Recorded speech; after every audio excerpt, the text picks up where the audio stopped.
शिलापूजितमावाहयामि देवायमावाहयामि कौण्यव्रतोषितमावाहयामि सभ्यश्च चतुर्दशिपूज्यमावाहयामि फणेस्तरमावाहयामि सङ्कर्षणमावाहयामि शस्त्ररूपमावाहयामि सूत्रगन्धस्तमावाहयामि कौण्यव्रतमावाहयामि बुद्धिचारणमावाहयामि पातालनायकमावाहयामि परिवार देवता सहित इंद्राय नमः ध्यानमावाहनादि सर्वोपचार पूजा समर्पयामि नमस्करोमि धूपमाग्रापयामि।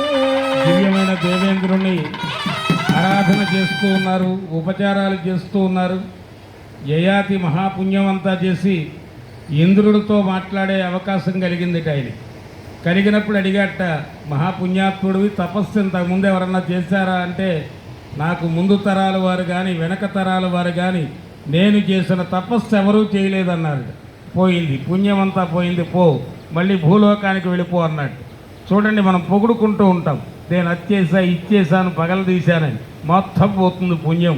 యయాతి లాంటి వాడే కిందకు వచ్చేసాడు. మళ్ళీ వాళ్ళ మనమరాలు చేసిన పుణ్యం ధారపోస్తే శుభ్రంగా వెళ్ళి మళ్ళీ ఉత్తమ లోకాలకు వెళ్ళాడు. కాబట్టి చక్కగా ధర్మ సూక్ష్మాలు తెలుసుకోవాలి. ఆ ధర్మ సూక్ష్మాలు మహాభారతంలోనే ఉంటాయి. భారతం బొంకు, రామాయణం రంకు అని అజ్ఞానంతో పడి ఆ మలిన జీవుల్లాగా కొట్టుకోకూడదు. చక్కగా దివ్యమైనటువంటి మహాభారత వైభవాన్ని మనం తెలుసుకుంటూ ఉన్నాం. అరుగు ఇక్కడ దక్షిణ భాగంలో యమధర్మరాజు, ఆగ్నేయ భాగంలో తేజస్సును కలగజేసేవాడు అగ్ని. ఆ అగ్ని అంతటా ఉంటాడు, మీలో ఉన్నాడు, నాలో ఉన్నాడు, అందరిలో ఉన్నాడు. హృదయంలో ఉన్నాడు జఠరాగ్నిగా, ముఖంలో ఉన్నాడు మాట. నువ్వు మాట్లాడితే నా ఒళ్ళు మండుతుంది అంటారు. ముఖాదింద్రశ్చ అగ్నిశ్చ, ఇంద్రియ నిగ్రహము ఉంది, అగ్నితత్వము ఉంటుంది. కాబట్టి ఆ అగ్నిదేవుడి వల్ల తేజస్సు కలుగుతుంది. అటువంటి తేజోరూపమైన ఆ అగ్నిదేవుడే పరమాత్మకి సేవకి సిద్ధమవుతూ ఉన్నారు.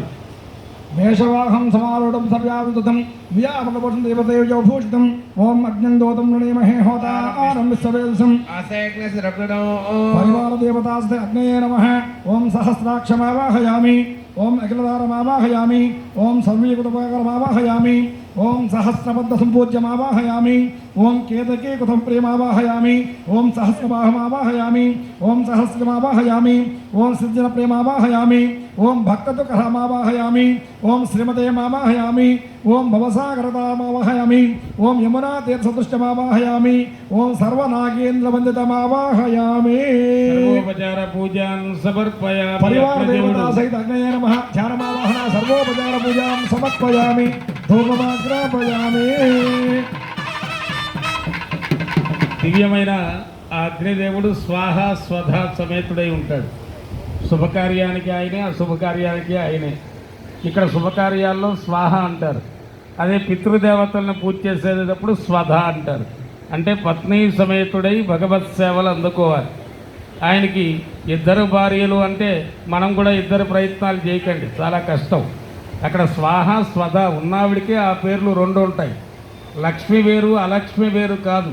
ఇల్లు ఒళ్ళు పరిసరాలు శుభ్రంగా ఉంటే ఆవిడే మహాలక్ష్మి.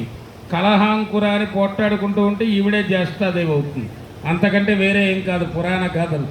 అక్కడ యమధర్మరాజు గారి దగ్గరికి వచ్చాం. ఆయన హోంశాఖ, మనల్ని రక్షించేవాడు. ధర్మరాజు ఆయన అంశతో జన్మించాడు. అక్కడ యుద్ధంలో ధర్మరాజు కొద్దిగా దెబ్బలు తగిలినాయి.